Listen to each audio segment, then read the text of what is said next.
Now, up to this point, we have only looked at lines. Now, what we're going to look at in the rest of this section is what if we don't have lines that we're looking at in our system of two equations.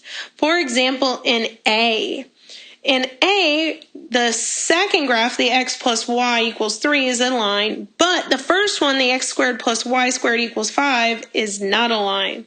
Remember, when the x is squared and the y is squared, we're actually looking at a circle. It's okay, though, if you didn't know that. We're still able to do this without knowing what the graphs look like.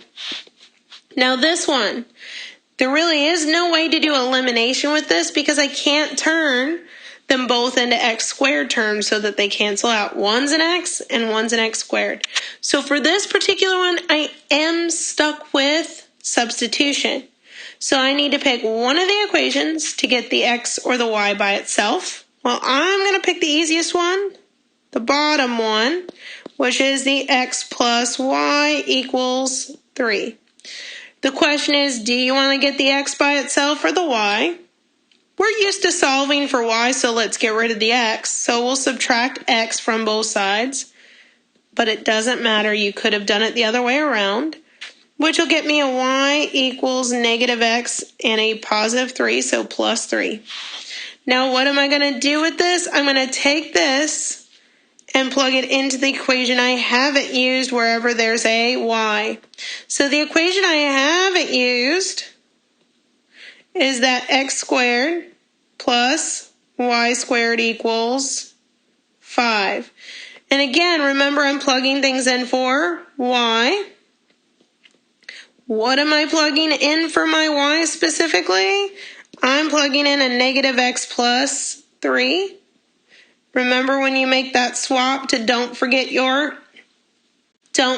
parentheses, and it is squared equals 5. So there's something subtle here. What does it mean for something to be squared with parentheses around it like this? Well, it means there's twins of it. Twin copies that are identical. So we technically have a negative x plus 3 times another, that's what it means to be squared, times another negative x plus 3. Well, what does that mean I need to do to actually multiply those two negative x plus 3's out? Well, we've done this a lot before. When you multiply these two out, we're going to be using FOIL. Be careful that you don't lose the x squared that was out in front. That's not going anywhere. We're just going to be FOILing this part beside it.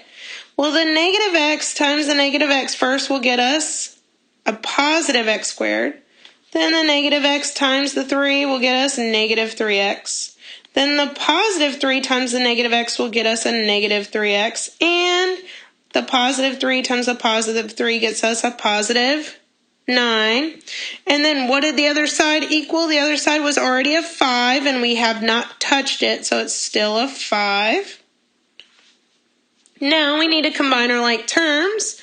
Well, what are like terms on the left-hand side? We've got an x squared plus an x squared. Well, when we add those like terms, we'll actually get a 2x squared. Then what else do we have on the left-hand side? We have, let's see, a negative 3x and a negative 3x here, which is going to give us a negative 6x when we add them together.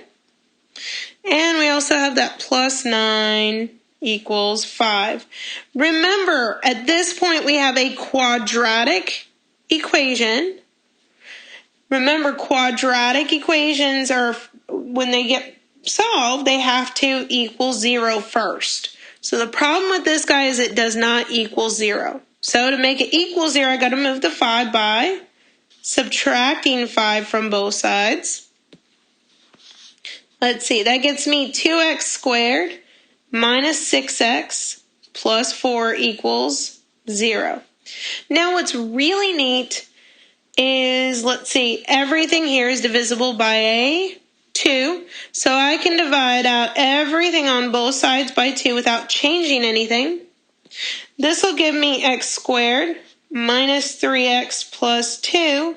Now what's awesome here though is that this right-hand side, 0 divided by anything, is always what? Still going to be 0.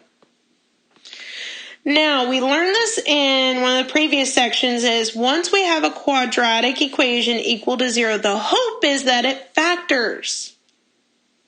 That is our hope. Will it? I don't know. We need to try.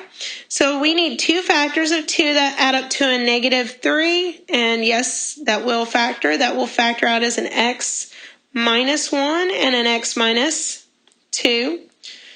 Then remember, once it's factored, we set both pieces equal to 0. We'll get x minus 1 set equal to 0 and x minus 2 equal to 0, which will get us 2 answers, +1 and -2. This means our line is going to intersect our circle at 2 points. We've got the x's, they're 1 and 2. We need to find the y's by plugging these x's back into our first part of our problem. What did we have in the first part of our problem? We had that y was equal to -x plus 3.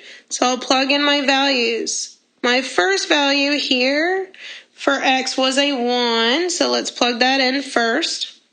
So if you plug in a 1, you'll actually get -1 plus 3 is 2. So I'll have the point 1, 2. Now let's do our second point. Let's plug in our x equals 2. Plugging in our x equals 2 for x will give us -2 plus 3 equals a +1 for our y. So we get 2 answers. We get 2 different points. So our answers are the 2 points, 1, 2 and 2, 1.